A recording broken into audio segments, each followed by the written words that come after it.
Good evening, everyone. Welcome to Monday Night Fireside Chat. I'm Gil with Camppatton Family Compound. And with me tonight, we got Tammy from Rebel Canners and Mark from Chef Tech. And tonight's topic is proper food freezer procedures. And this is going to cover a lot of stuff. So here we go. And first of all, let me jump in there and see who's all here and say hello to everybody. So the first one in was Walt Rogers. And Mark popped in and say, I'm number 2. And yeah, he got in trouble beforehand. Yeah, he's in number 2.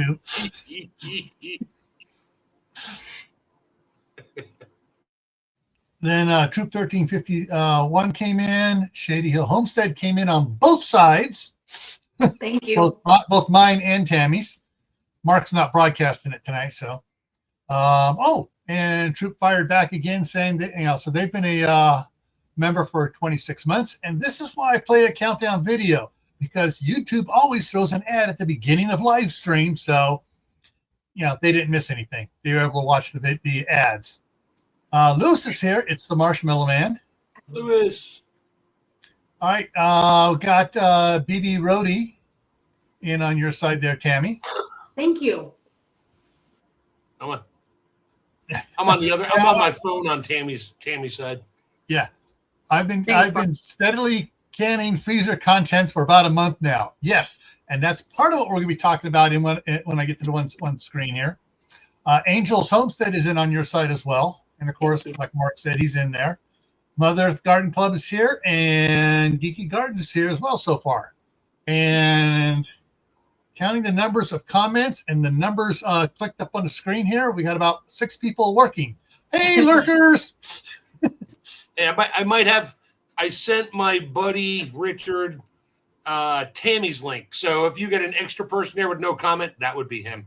We're still working. I got a bunch of extra people here that aren't commenting. So just hey, no problem. Lurking's fine. Although we would like to at least hit the thumbs up button.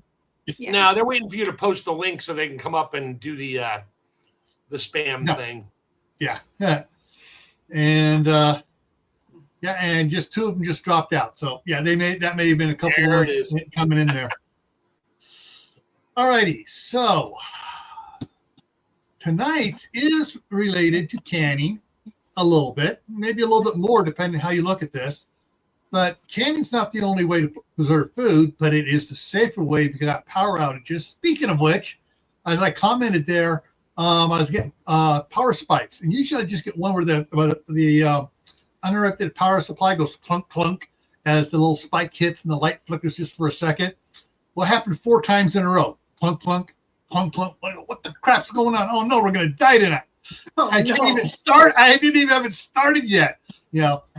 So... But if we lose you, we'll hold on as long. Yeah, just run with it. We'll run the show for you. Hopefully, your smart meter lithium-ion battery in there won't explode and take out your house. So it'll be all right. Well, I don't have any ion lithium batteries hooked up yet. No, in the smart meter. In the power. Oh, the smart meter outside. Yeah. Oh, actually, the smart meters don't have batteries in them. They pull right off your power. Okay. Yeah. You get charged for that, by the way. Yeah. All right. I tried to put one on change out my last house, and I told them it would be over my dead body. Get off my property. They're not sticking one on my house either. Nope. Well, it was already here when I bought the property. So, the earthquake today, even though it said southern Idaho, it is not southern Idaho. It's up in central Idaho. And it is several hundred miles away from me, and it was only a 4-point something or other. And it's up near Stanley, Idaho, and they get them all the time up there, and we never feel anything from them. I mean, they could have a 7 up there, and we still wouldn't feel it here. All righty, so let's jump over here and get into this, get it going here before the power goes out. But see, I do have USP, the US uninterrupted power supply here, so I can run for probably 2.5 hours before it's just that my light will go off and I'll be illuminated by my monitors. Is your internet hooked up to that though? Yeah, everything for the computers here is hooked up to it. Actually, my one light is on it too. I forgot my one LED front light's on it. Perfect. So I will have some light here if power goes out. But if it looks like I'm going to the dark side, you know what's going on. We have cookies. It's okay. Come to the dark side. We have cookies. Okay, right, so. Oh, yeah. This is the main thing I was thinking about here. So we're going to start at the top here. Store packaging. When and how long do you keep it when you bring something home from the store? And like Tammy said beforehand, and we were talking beforehand, the prepackaged vegetables, if you get the 1 pound or the 5 pound bag of vegetables and stuff, or if you go to Costco or Sam's Club, you get the 5 pound with the 1 pound bags, corn or broccoli or whatever in it. Those are double bagged too, so that's a little bit better there. But for those, pretty much. But if you're buying stuff that you're going to toss in the freezer, say, we'll hit the ugly elephant in the room first. The meat department. Yeah. The fresh meat department, where they got it with the black tray that I'm not sure what that's made out of, and then it has the. It's recycled stuff. Yeah. Polystyrene. Yum. Yeah. Hey, black polystyrene with the diaper. Yeah. Yeah. That pad in there is as soon as I can get that off my meat and throw it away, it is gone. I can wrap it back up in the plastic and be happy, but that tray and that diaper, as you call it, whatever. Yeah, so just to be clear, if you get chuck steaks or something on sale for $1, $2 a pound, or whatever you can find it for, and you buy 8 of them, and you bring them all home in their little styrofoam package with the saran, and then you just stick that in a Ziploc bag, no, you're not doing anything. My wife wrapped some in saran wrap like 10 times. I'm like, you didn't do anything. You're just trapping the air in there. You're basically doing the worst case scenario of freeze drying that is not rehydratable. Yeah. It's just that's when your meat, you open it up after it thaws, it kind of has a little gray spot on it. It doesn't smell bad, but it doesn't smell good anymore. It's freezer burn. Yeah. Yeah. We have the food saver, and everything comes home. Packaged into portion sizes in the food saver and then put in the freezer. Even literally yesterday, we brought home some meat and my nephew put it all in the right portions in the freezer. And then he pulled one out for dinner tonight. Well, that's what happens. If even if it's going to be in there for 24 hours, it's going in a food saver bag with his air out, vacuum sealed. Yeah. All right. Moon Over Miami joined us, and Tammy Harder joined us. Hi, Tammy. Hello. All right. The other stuff that's store packaging. I'm gonna go. I got some ideas. I want to throw them out here. I'm gonna name products on this. So I'm not saying good or bad on the products, but I'm just saying because some of these have different quality of packaging. The Jimmy Dean round pre-cooked sausage patties in the cardboard box. Inside the cardboard box is the seal a meal type packaging where it's sucked up, vacuum airtight. Cryovac. Yep. Yeah, cryovac. And those things are tough to open up anyways. Yeah, you're good. You're good for a year. If because when they do the commercial processing in the giant chamber sealer, I have a miniature version of one, but it literally takes all the air out of it, and air is your enemy in the freezer. Period. Yeah. If you got air in the packaging, it's gonna evaporate the moisture out of your food. Oh. There you go. Sweet. Yeah. Butcher's wrap. Yeah. Oh, yes. Now, there's an echo. Speaking of butcher paper, look over here to the left above the when and how long. You see the brown paper up? That's meat wrapped in freezer paper, or directly below Mark in the very bottom there. You see those brown packages. That's brown butcher paper. Yeah. All right.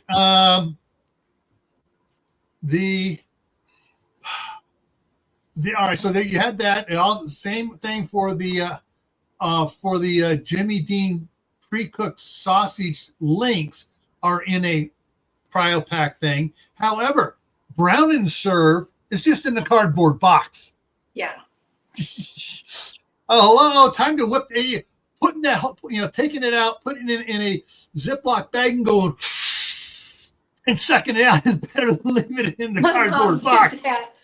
My mom was a firm believer in Ziploc bags, and every one of them she personally vacuumed sealed.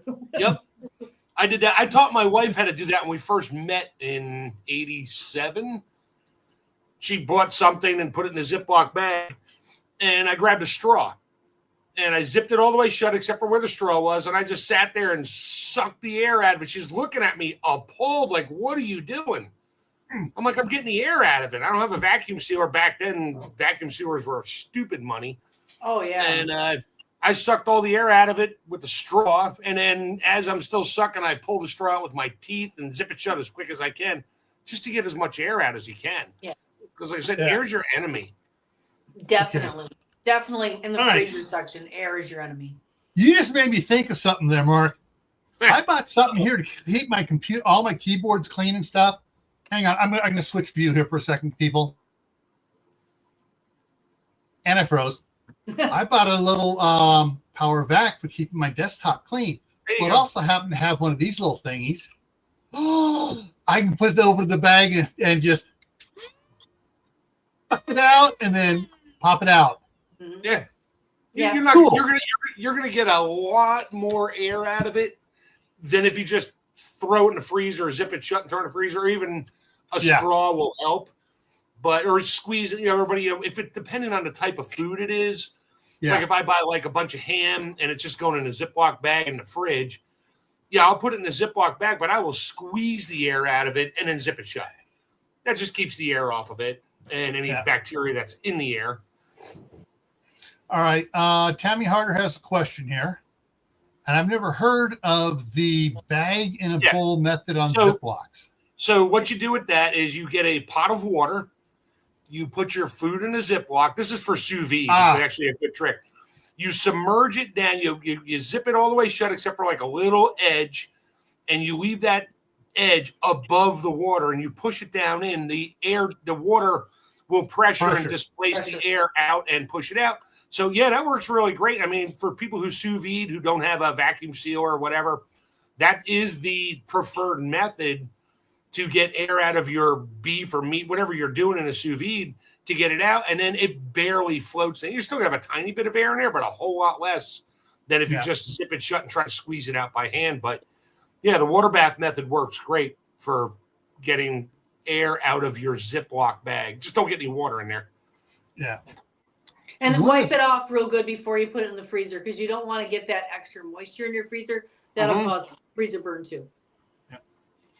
All right. The other store packaging, I think the store packaging. All right. I'm going to hit both the meat departments at the freezer departments at Costco and Sam's Club, where they have the hamburger in the frozen 1 pound chubs, and then that. Those are pretty good. We actually got a bunch years ago. There are usually 5 1 pound chubs in the bag, and it was on sale, and we got a bunch of them. And we put them in the chest freezer. Yep. 3 years later. What are these? Oh crap! Yeah, pulled it out and opened them up, and my wife was very, kind of touchy, sniffy. It's fine. Is that the stuff on, especially on the Costco ones, they use some heavy duty plastic sealer on it there. It's a plastic tube. So that's different. They don't vacuum seal that. They basically make a ground beef sausage in a plastic tube. So as it's coming out, it's pushing its own air out. And the machine, there's still a little bits of air here and there, but the machine will put the metal rings on it, 2 of them, and cut in the middle. And that's why if you look carefully, at those chubs with the metal clamp ring on the end. It looks like a Jimmy Dean find sausage. a little bit of meat in the outside There's thing. a little bit of meat in there. So if you're going to put it in the fridge or whatever, wash it off. Yeah. Because that gets, and they do wash them when they come out of the factories because they don't need bacteria growing in their refrigerators or freezers when they're storing the stuff before they ship it. Yeah. Hope you all learned something today. And Mother Earth Garden Club says she uses my little vacuum doohickey here to suck squash bugs off her zucchini. It works well for spiders too. Just saying. Yeah. So basically, when you're talking about store packaging, just think about it. One of the things I've gotten more recently because of the grandsons is I can't think of the brand name. They carry it's carried at a lot of the stores and stuff, but it's the flour tortilla taquitos with the chicken in it, and the bag on it is when it comes is semi vacuum sealed, but it has the heat iron on it, But first thing I do when I open it up, it's like, okay, unless they're all going to be over here like they are going to be this weekend, we're going to have them for like 3 days straight, and they're all going to want taquitos every day. When I open one of those up, I will put it into Ziploc bags, into a couple quart bags, so there's less of them each one, and suck the air out and keep it that way. The worst thing you can buy and try to hold for anything more than a week or two is anything frozen in a box, like mozzarella sticks that are just chicken pot pies, whatever. If they're like the we like the TGI Fridays, like the potato skin, the loaded potato skins. Well, they're just they might be in a bag sometimes, or other stuff is just in the box. And if it stays in the freezer for more than like a month, it's just, you open it up and you got more snow coming out than food because all the moisture evaporates out in the freezer because our freezer is only at like 10 below, not 40 or 50 below. So stuff starts to evaporate out, and there's your freezer burn. So I must say that my chest freezers are at the low setting they will go. When I take something out of the chest freezer, it takes quite a while for it to thaw out. Yeah, that's what everybody thinks. So everybody says, "Oh, it's frozen." Okay, well, what is frozen? Frozen water freezes at 32 or 31. Yeah. So if it's frozen at 31. Well, great. But frozen is everything from 31 and down. Yeah. If you got 100 degree below zero blast freezer, you ain't walking in there. Yeah, your stuff is frozen hard and for good long-term storage. But your freezer in your refrigerator, freezer in the kitchen, you might be lucky to keep it at, because every time you open the refrigerator, the warm air goes in. You might be lucky to keep it at like 20, 10 if it stays shut for a long time. Chest freezers, you can get them down to like 10 below, maybe 15. Ooh, nice. But all the other, and upright freezers, which I have one, God love it. It's very old. I love her to death. She's still working. Every time you open the door, all the cold air runs out the bottom and all the hot air runs in the top. Yeah. And you shut the door and it takes a good 20 minutes for that thing to run the compressor, and they're not very efficient for that. Yeah. All right. So vegetables at the store, store packaging for vegetables, for fresh vegetables. Mm-hmm. Well, unless they're super on sale and it's a local store and they're getting the stuff locally. If it's like a big chain and they're not getting it locally, I ain't gonna bother with them. No. But if it's one of the local, like around here, we got several local stores and they buy locally, during the summertime and everything else. If they have it on sale, well, first thing I'm going to do is what we're going to talk about a little bit later here is I'm going to take that, wash it, bag it. Like if it's tomatoes, bag it and freeze it to can it later. Yeah. But some of the stuff, that's just, you look at the store, you go through it. Bologna, or lunch meats and stuff. Bologna is probably a little bit better because it's vacuum sealed and it's a little container. Toss that in the freezer. You buy it on sale. Toss it in the freezer, and depending on the type, it's going to how long it's going to last. But some of the lunch meat ones, Land O'Lakes and I can't the names of this. But, you see they come in the little hard plastic, pop top container with a little quote vacuum seal, which I've never seen when it's truly vacuum sealed. No, they're not vacuum sealed. They're just sealed up to keep the air off it. Yeah. Those I would say more than a month, you're beyond on the freezer date on it. Let's see. You get deli pizza. meats on sale. I would like from the deli, from the slicer. Now you're also relying. I'm not going to scare anybody. You're relying upon the sanitation behind the counter to go on the piece of paper, on the scale, into their little zippy bag that never works. Take it home, take it out, put it in a seal meal bag or a Ziploc. Do the water bath thing where you drop it down in to get the air out of it if you're going to freeze it. If you have a seal meal, seal it. If you got a chamber sealer, better yet, just get the air out of there. And so freezing doesn't kill bacteria. It doesn't even stop it 100% from growing any further. It just slows it way down.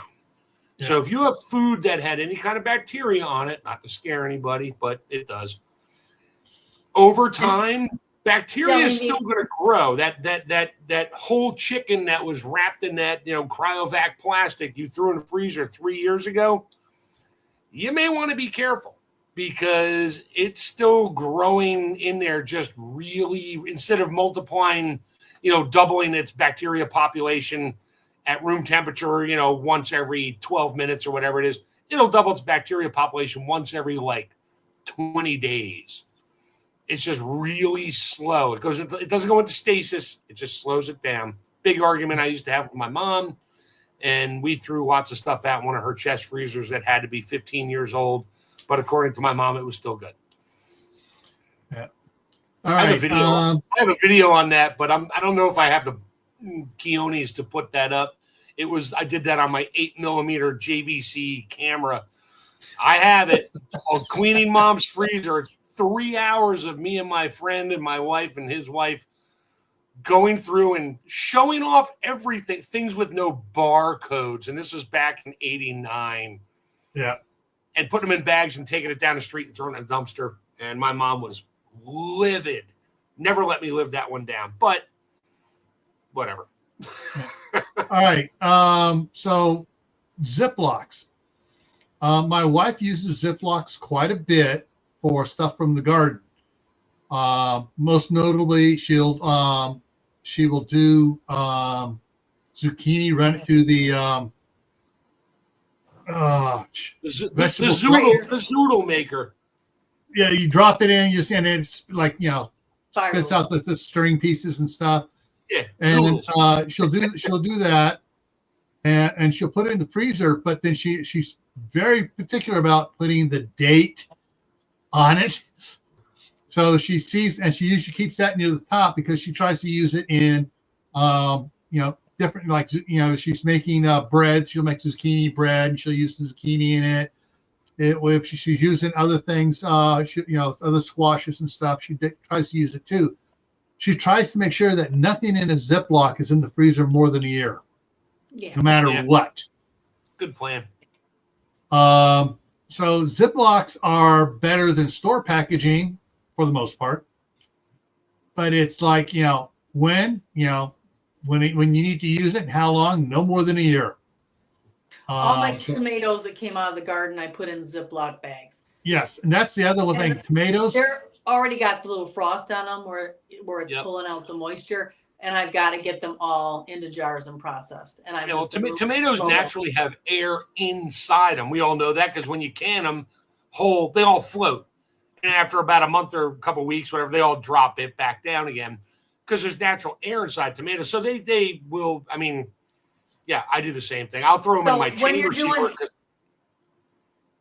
So when you're doing the method where you just freeze them, you core them, throw them in a bag, and freeze them, and then so the skins will come off easier. You don't have to do the whole blanch thing. That's about 3 months, and I pushed it past that, and I can tell. Yeah. Well, what are you waiting for? Jars to empty up. Oh, well, that could be a problem. That's the problem. I need more jars. I actually bought a jar at the thrift store today. All right, next one here. The next one I got in red. If you haven't guessed, I kind of color-coded side over here as far as what I think. So plastic containers. Those are there's a whole field of plastic containers. I'm going to start with the cheapest ones. Oh, the ones that the Land O'Lakes lunch meat comes in. Yeah. No. Wait. Okay, so show of hands, everybody that's older than 40. Not to call age out. Oh, how many? No. How many of us had moms that saved every Cool Whip container with 1,000,000 lids? Yeah, me too. I'm right there. And everything was in a Cool Whip container with a piece of freezer tape on it, maybe to go in the freezer, leftovers and that. And then you open it up and the entire lid was nothing but frost stuck to it. Yes, that's me. No. We had these perfectly square, and we were poor. The poor Tupperware was for the refrigerator. We had these perfectly square. Well, they were rectangle, but when you look down at them, they were square. Yep. 1 quart. They were white thick plastic with a red lid. And anything going in the freezer had to go in one of those little cubes. And then you're trying to get that thing out to make soup or something. And not like the things they have now that are like silicone. You could not pop that baby out of there. And you couldn't microwave it. It wasn't microwave safe. We didn't have a microwave back then. We didn't believe in microwaving it. And you had to set that out on the counter for I don't know how long. Or put it in the refrigerator the night before to get the leftovers out of that thing. All right, Lewis says he'll trade you empty jars for jars of potatoes. Lewis, bring them. It's tempting, but you gotta go get them in person, Tammy. Sorry. I'm not sure where Lewis lives, but I do go to Canada twice a year. I missed it over COVID. It's time to go back. Hey, Rob. Texas Rob is in the house. Yep, cottage cheese container. So if you're going to freeze soup, like we all sometimes have leftover soup, and you're going to freeze it, and you have a container that's either too small or too big. If you put it in a container that's a little too small, which we all do, take a piece of saran wrap and lay it on top of the soup before you make it touch the soup to keep the air off of it. Then put the lid on it, put it in the freezer, and try to use it within the next month or two. Yeah. Don't forget about it and open up a year and a half from now and go, oh, look, it's now interesting texture soup that's like foamy but frozen. Get it out the next time you don't have a full canner load. Put it in a jar and can it. Mm-hmm. Yeah. All right. It's not going to last in the freezer. All right. So here's a little thing. You might be a redneck if you have a complete salad bowl collection. They all say Cool Whip on them. Yep. Now, we didn't eat salads out of that, but we did take leftovers to school in Cool Whip containers. You're not a redneck if you're eating salad. Yeah. Sorry. Unless it's a Minnesota salad. All right. Other plastic containers, you can buy just lost it. Rubbermaid sets that have the snap on it, and you push down in, and it stays divoted for a while, but a week later you notice it's come back up level. But it kind of snaps on it. Now I do use some of those when I'm making soups. I will I have some of those Minute Maid ones that have never been in the microwave. Never going to go in the microwave.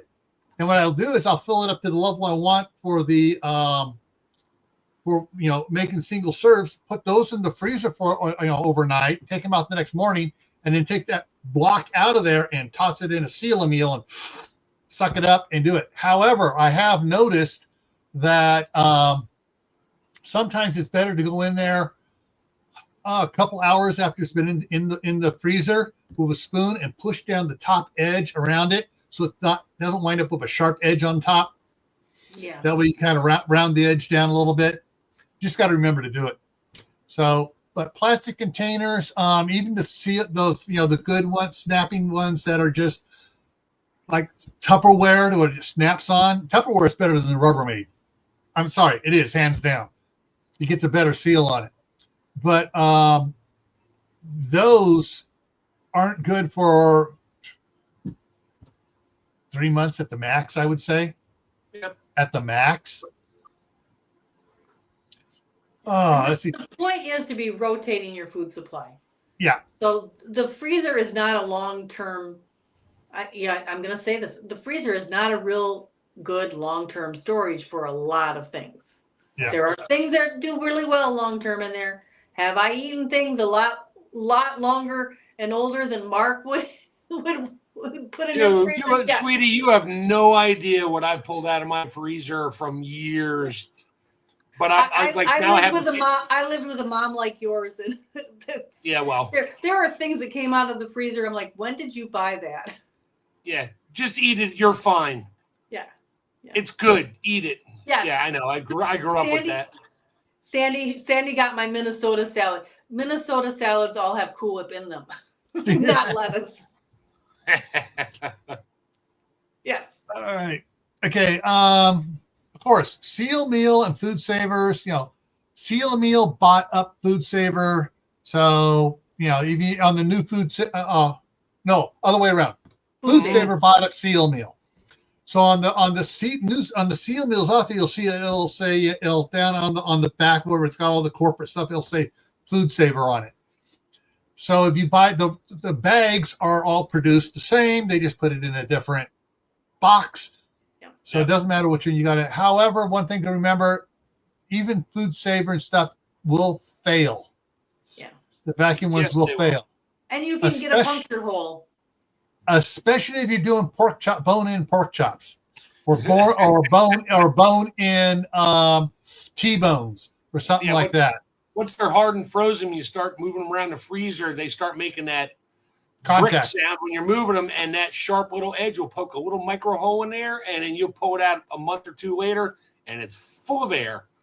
Yep. All right, CB's here. All right. Yeah, but for the one, I'm going to deviate here for a minute. So if you're putting stuff into bags and stuff, whether it's Ziploc or Seal Meal, get yourself some cardboard boxes to put in the freezer. If you got the little metal baskets, line it with cardboard, get it a little bit of protection. Yep. And that way when you put stuff in there, if you put a bunch of packages in, you get packages that are about like that wide, about an inch wide. When you hit 6, put another piece of cardboard in there. Add buffer. If you have an upright one and you're really redneck, you'll get those really cheap, jinky milk crates from Walmart when they come out, when the students are all going back to school in September and they have the real thin. That's all you need to keep your food from falling out on you on those upright freezers and keep it organized. Sorry, I thought about that when you were saying that. So same principle as the cardboard box. It'll keep it safe from getting everything piling on and rubbed against each other and damaging it. Yeah. Glass containers. Two sets of glass containers. Same as plastic for time. They're a little more durable. With the glass containers, there are 2 major ones out there. The one is the Pyrex Snap Seal, and then there's the better one, and the company is COCCOU, and they're actually using the begins with a B, the type of silicate stuff. I've done a video on it. The video when I was here. I did the video on it. Give me a second here, guys. I want to say bismuth, but that's not right. That's pepper bismuth. Bicarbonate? No, something's close, getting closer there. It's the good stuff that you can that can handle heat, like the original Pyrex did. Yeah. Yeah. Here we go. All right, hang on. It's coming over here, guys. Boom. There we go. And this is the come on, where is it? It's in here. Usually, it was right at the top here. There it is. Borosilicate. Yeah, glass. But yeah, these things here are better glass than the Pyrex. This is what Pyrex used to be made like. And these have the silicone ring inside the lid, so you're getting not plastic to glass. You're getting the silicone gasket in there, so it seals a lot longer. But even still, with something like this, you don't want to put this glass straight into the microwave, frozen food in it. You want to let it defrost. So fun fact.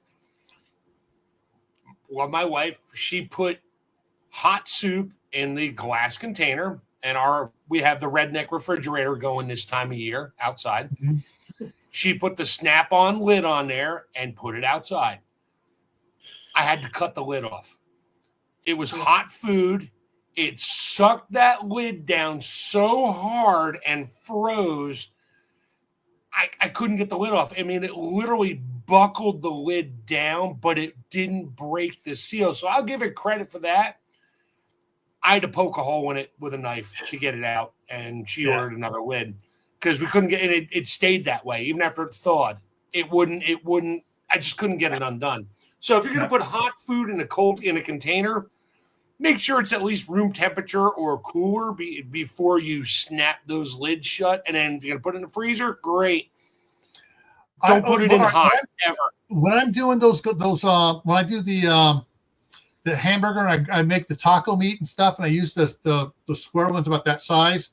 Mm-hmm. I put a hot pad in. Once I put it in there, let it sit out for a little bit on the counter, and then I put it in the refrigerator, not the freezer. I put it in the refrigerator on a hot pad and put the lid on it slightly cockeyed. Yep.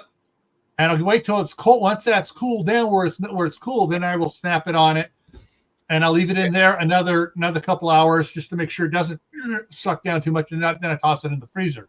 Yep. And the grandkids, come in, they open up the refrigerator. Oh, no taco meat. I pull one out of the freezer. And usually it's for the next day because it takes that long, sit it on the counter just about, most of the day and stuff. But yeah. So now, freezer time for plastic, even glass, doesn't matter. It's the same. The glass doesn't make your food last longer. It's just a whole lot more durable and no microplastics in your food. Now, we forgot one kind of glass container. There are jars by the major jar companies. I'm sorry. That's where it's going. Yeah. That are made for freezing. That's what the kind of jar I bought today.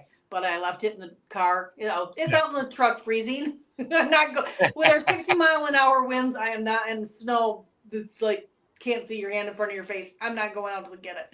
But they do say freezer right on them, and it has a line that says you can fill it up to this line, and they're wide mouth, always wide mouth.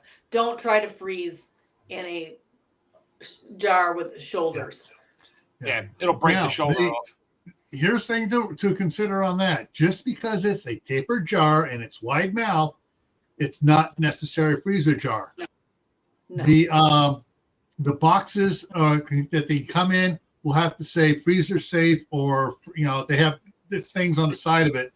And I forgot to bring in my freezer, my case of ball jars from back in 1968.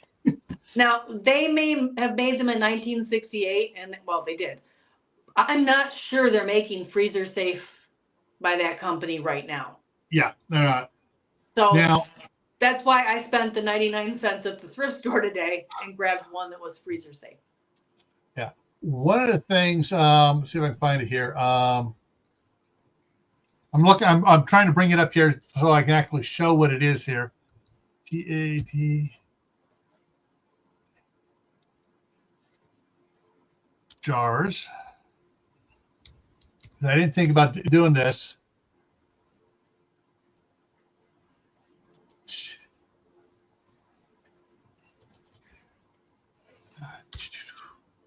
Hang on, it's just trying to take me to that other company. I want to get the generic ones here, because those are the ones that. All right, here we go. All right, now this is just North Mountain Supply. Now you notice it's tapered but no shoulder on it, whereas these over here have a shoulder on them. Just because they have a shoulder on them doesn't mean that they are freezer jars. And here's one of the other ones. I want to pull this up here. Someone's trying to tell me, oh, these are freezer jars. They don't have a shoulder on them. I looked up the ones they were talking about. Nothing about freezer on here. Nothing. So they're not even trying to pretend that they're freezer safe. These are great for if you're throwing blanched asparagus spears in there, like the picture, and they're not, you don't have water in there. Yeah, sure, you could probably freeze it, but you have so much airspace in there, your asparagus is just gonna get frosty anyway and taste like crap. All right, and let me pull the other one up here.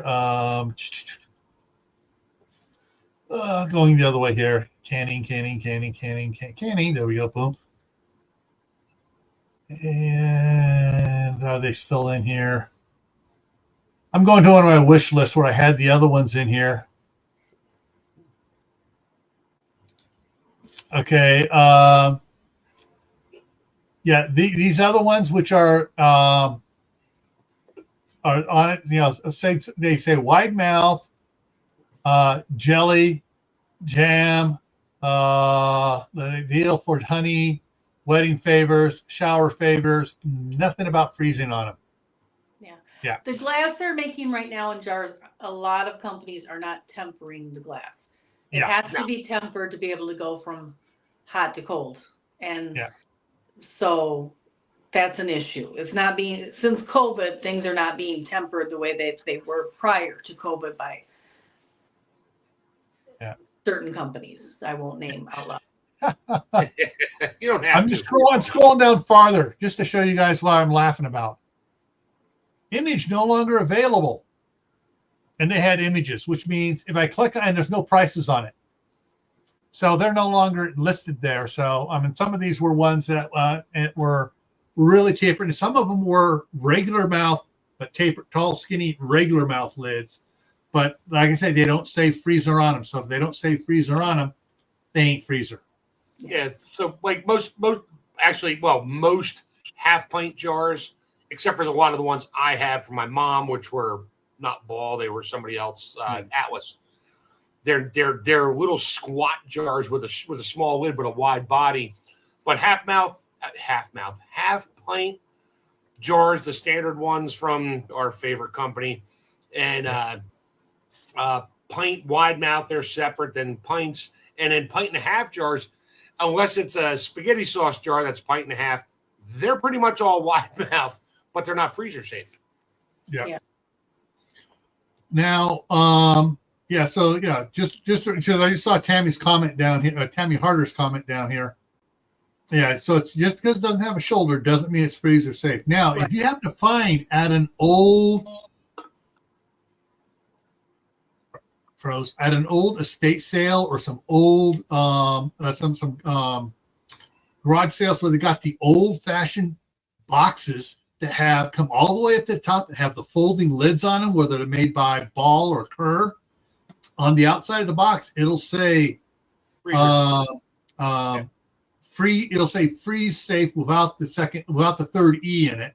So it's FREEZ -safe, or and it'll say on those, if you find one of those and the jars are the ones that belong in that box, get them. Luck. The jars do say, the older jars that are freezer safe do say freezer line on them. Yeah. Because that line is different than the fill line for canning. Even though what about my Ball jars and my Atlas jars or Kerr or whatever that say strong shoulder? I have a lot of those. Those are not freezer safe. They are better tempered, but the strong shoulder had nothing to do with the freezer. It was they weren't going to break on top. It's just a sales gimmick. Yeah. Now, from the 1800s. Yeah.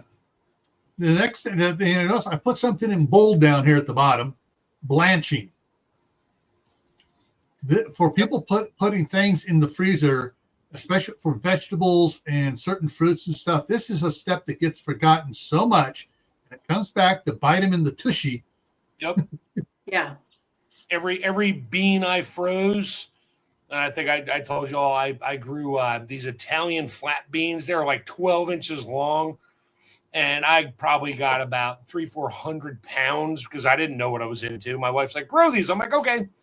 The neighbors used to run. They'd see me walk outside with a Ziploc bag. They went back in the house because they got sick of getting beans from me. So I'm bringing them in the house, cleaning them, washing them, nipping the ends off, cutting them into 1-inch pieces, getting a pot of water boiling, threw them in a pot and blanched them for like 2 minutes, pulled them out. Because then what blanching does is it breaks the cell walls and lets the air and stuff out of it. They'll actually absorb water. So if you throw a pound of green beans after you trim them, weigh it, throw it in the water and pull them back out, they'll actually weigh more because the water will take up all the empty spaces that the air was in. And then when you put it in dry them off as best you can, throw them in a seal meal bag and flatten it out and then seal it shut. Watch the water getting sucked into because it's going to pull water out of them, and freeze them. They will last a whole lot longer than just cutting fresh beans, throw in the seal meal bag and throw it in the freezer. Those will frost up. The ones that are technically, they're almost packed in water if you want to look at it that way. And they're still partially cooked, so you're not going to get a fresh, crisp green bean out of the freezer. You just don't. You got to blanch. Even the stuff you buy in the store, the 1 pound family pack of green beans or whatever, they're all blanched. Or if they're not blanched, they are flash frozen, and I don't even have that capability to put it in a blast freezer to drop it down to 40 below in a matter of a minute or so. Not happening. Then, okay, they're a little not as fresh. Now, the advantage to buying pre-chopped up vegetables for the freezer that have already been blanched or flash frozen, but most of them are the ones I'm buying are like cubed up, so they were blanched, is when I put them in my regular dehydrator, not the freeze dryer, but the regular dehydrator. Yep. They're already cut, they're already prepped, and they're already blanched, and I can put them right in my dehydrator and dehydrate them for soups and stews. And so I buy a lot of them and then throw them in my dehydrator because there was a while there that Myers was selling the little packages of 12 ounce or 8 ounce packages now for $1 a pack, the buy 10, get one free or whatever sale. So I would buy those and dehydrate them because all I had to do was take them home, open them up, stick them right in my dehydrator.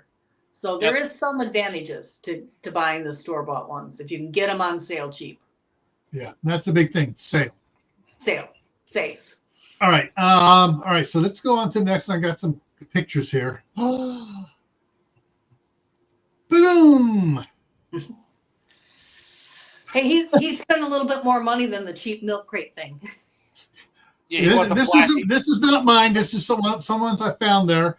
And so what interesting thing is I'm just noticing all the pork chops over here on the left-hand side here in Ziplocs. That's too many pork chops to be in Ziplocs. They need to be in seal meals. Yeah. Unless they're eating a package a day, that needs to be in seal meals. Yeah. Down in the bottom here, in the upper right bottom, I can't tell even here that almost looks like frozen crescent roll dough. Yeah, those are the white ones there, frozen crescent roll. Some more meat right in the same container with them here. The bottom right here, that's all bread. You got bagels, and Bread you is got its own problem. and you got raisin bread. Yeah, bread is its own problem because bread is 40% air, give or take. So you can freeze a loaf of bread. Yeah, you bought 3 on sale. Well, use them up within the next 2 weeks if that's what you did. Don't leave them in there and forget about it and don't put them in the refrigerator. No, it's stale. Makes it stale really fast. Ugh. Or get soggy. Yeah. But then you could do that to bread and just use it quickly because if it just sits there, it turns to crap. Yeah. So the only thing we've ever frozen and had it come out okay was Thomas's English muffins. That's because you're going to throw it in the toaster, so any freezer burned odor off of that is going to go away as soon as you throw it in the toaster. Well, even if you don't put it in the toaster, it's still because the substance of the English muffin is a lot thicker, heavier, solid compared to bread or even hamburger buns or hot dog buns. Now, the one thing I have noticed, because I'm not saying who did it, it wasn't me. Got a couple loaves of the raisin bread on super sale. Tossed them in the fridge. The only thing saving grace was, I don't know how many people get the raisin bread. It's not just in the outside package. You pull that outside package, and it's got that shrink wrap package on it around it as well. Yeah. So, and also, cinnamon bread is a heavier bread than even hot dog buns and hamburger buns. So one thing I used to do when my daughters were all little, they loved the little mini pancakes you buy at the store and that. They were getting expensive. So I'm like, you know what? Heck with this. We always cook in volume bulk before we had kids. It's just the way we were because of where I went to school and where I worked, and same with her. So I made up like 2 gallons of pancake batter. I must have cooked off 400 pancakes. But as they came out and I let them cool down outside because it was, our outdoor fridge, I put them in the freezer for like a couple hours, not wrapped, just to harden.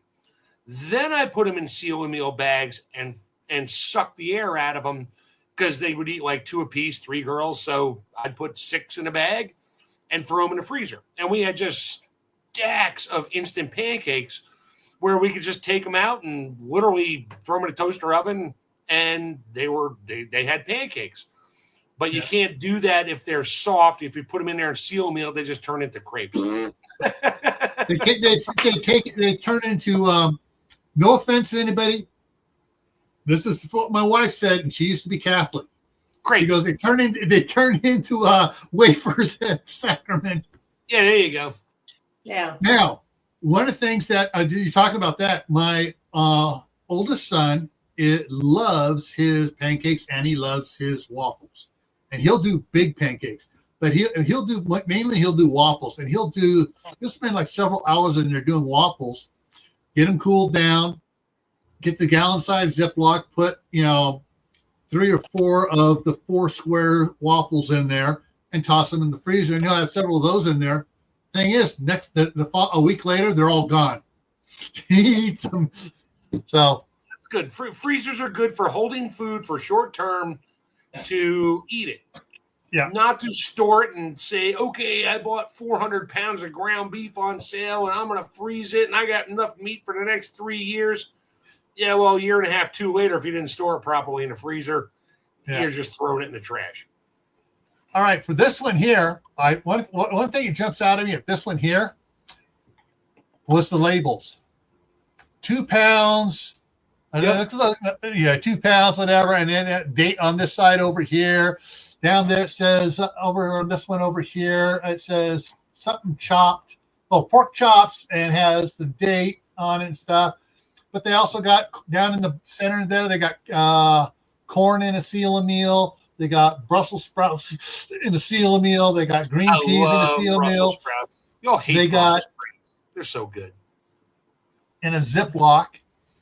And I'm not sure what's in the store. What's in this store brand here? Pick of the field or whatever. But they, obviously they're keeping that one on top because they're going through that one short-term storage in the freezer.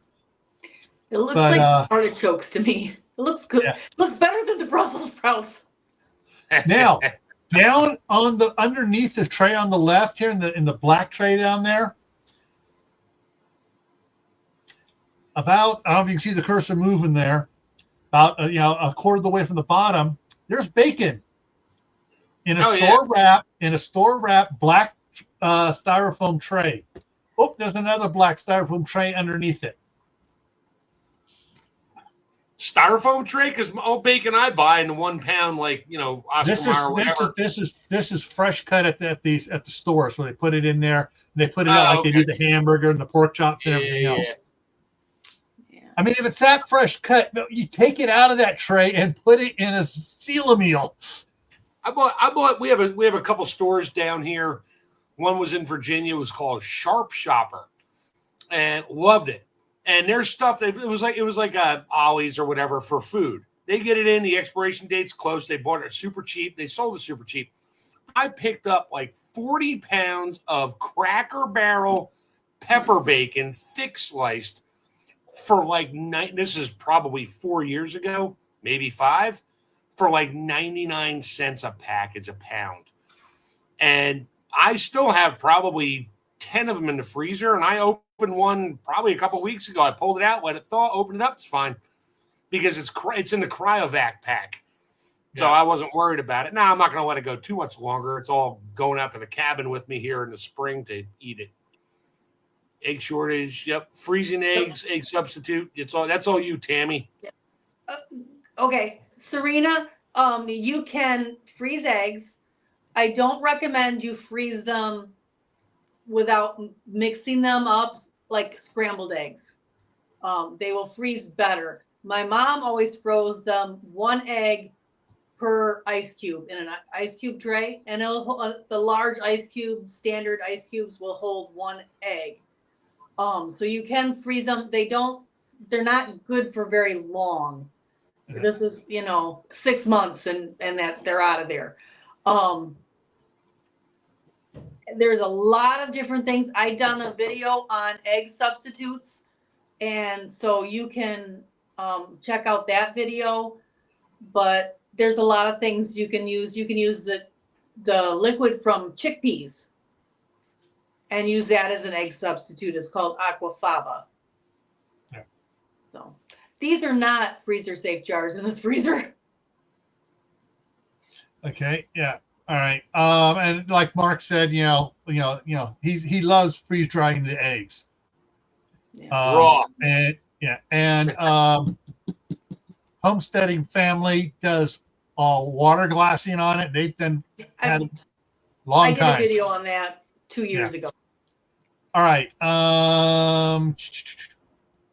Point I didn't know. Thank you, Sandy. Put bread in the freezer or in the fridge causes the starch to become more resistant, spike blood sugar. So that's one of the things that Of course, if you go to the old, and I talked about this on another live stream, you go to the old, antique for a better word, like the Encorn wheat, some of the old school wheats that hasn't been modified.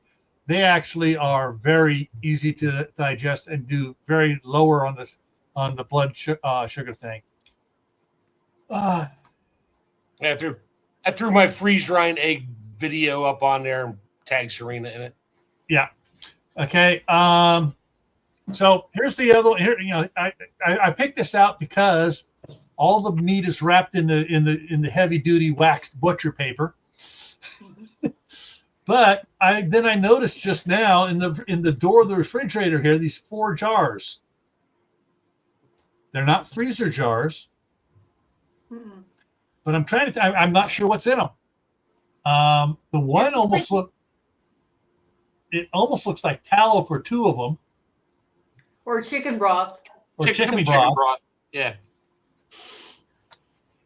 Yeah, my freezer never looks like that because Freezer paper, butcher paper works, but not that well. It's still just paper, and there's still air in there. Yeah. On it, they double wrapped it, and far as I know, she still has some stuff in there. It's been a year and a half, and I got to find out from her: is any of the meat coming out freezer burned? Probably. Of course, most of it's in a chest freezer turned down to as cold as a chest freezer will go. You're still going to get frost on it. Yeah. Thank you. Yes. Yes. Einkorn, yes. Yeah. Thank you, Sandy. Yes. All right. So is that the last picture? That's the last picture. And we hit the time. Perfect. Yeah. So if you're going, if you're going to be putting stuff in the freezer, do it right, because poop happens and you forget about it. Or you put more stuff in the freezer, and you put more stuff in the freezer, and you put more stuff in the freezer, and it's down at the bottom, and you forget about it. Welcome to my world. That's why those milk crates are great, because they're easy to lift out sections at a time without having everything avalanche, even out of the chest freezer. These trays right here, I've actually bought on Amazon. I had to go out and measure my chest, and I bought extra of those to go into the freezer. And then my wife at Sam's Club, where they have the big piles of cardboard boxes, she's gone through there and picked out the really heavy duty ones she can find. Thick ones. Yes. Get the produce boxes that have wax and are super thick. Yes. I forget what vegetables come in them, but yeah, they're super banana thick. Boxes. Make whatever you want. They're some thicker than banana box, but she's also got has gotten the shorter ones for like strawberries, blueberries, because those get dripped on, and so the cardboard on those are thicker too. And so she'll put several of those in there. That way she's lifting out not heavy weighing boxes, but she's lifting out less at a time. All right, this week, Tammy, you got anything coming up this week? Possibly on Thursday. All right. I got a lot of videos coming out daily. I'm on a roll with making videos, so there'll be something every day. Yeah, but as far as a live stream going on, but live possibly Thursday. All right. So tomorrow night on my other channel, Gray Man Prepping, the topic is pre-installed malware. And I fell down the rabbit hole on this one. I'm finding all sorts of stuff on it. So pre-installed malware is tomorrow on Tactical Tuesday. Thursday night is the Midnight Ride. Friday back here on Camppatton is what is your favorite homestead tool? Oh. And I know Mark and I share the same favorite tool. Mine's bigger than yours. Yeah, yours is bigger, but mine can get down narrower rows. I don't have narrow roads, so I don't care. And if it's too narrow, I make it bigger with my tool. Yeah. Saturday on Survival Saturday for Gray Man Prepping is we're going back to Scout Camp for what's called tenderfoots. We're going back and we're going to do rope work. Know your knots. So I'm going to be talking about all the types of knots you can use in the garden, around the livestock, with whatever you need to do, loading up lumber on the back of the pickup. We're going to talk about all the cool knots and stuff. And hopefully I can get somebody in here on Friday if she's not too PO'd at her job. And Tammy, you've done this too, crocheting, knitting stuff, other type of knots you can use for making stuff. I wish I could get my sister up here. She just doesn't want to do it. She's turning into an old fuddy duddy. But she used to do macrame. She used to do macrame. I used to macrame in the 70s. But my favorite knot is the surgeon's knot for obvious reasons. Yeah, fishing. Yeah. No. I I have a used to CR use it as joke. surgery. Wait on CR for a second. No, I'm not. Wait on CR for a second. My sister did the macrame in the 60s. Ooh. She was born in 47. She was doing it in the 60s. All right. Hit the CR joke. I am not dealing with that. Yeah, you are. Yeah, yeah. KNOTT, whatever. All right, everyone. Thanks for coming in. Hopefully you can make it onto one of the other ones coming up here. And I'm trying to get the staff sergeant to come up here a couple times here. Yeah, that'd be nice. But she, we talked for a couple hours Sunday morning, and I told her, I will back whatever you want to do. Last time I told her that 2 months ago, guess what she did? I was able to go out and get myself a used Murano all-wheel drive. She was pricing everything out. The accountant took over. She bought herself a brand new 2025 Honda CR-V all-wheel drive. Ooh, nice. Nice. And she figures this is probably going to be the last car I buy. And so she got a new with the extended warranty and everything else on it to take care of it, all the fun stuff and everything else on it. Good planning. Yeah. So, but yeah, she's on the point. It's like it's no longer fun working where she's at. So I just got to find some place where maybe there's an accounting job up here. She can get comparable pay up here. But she's one of the chief accountants for the company she works for, and this is Idaho, not California. Yeah. All right, everyone. Thanks for coming by, and we'll see you later. Have a good night.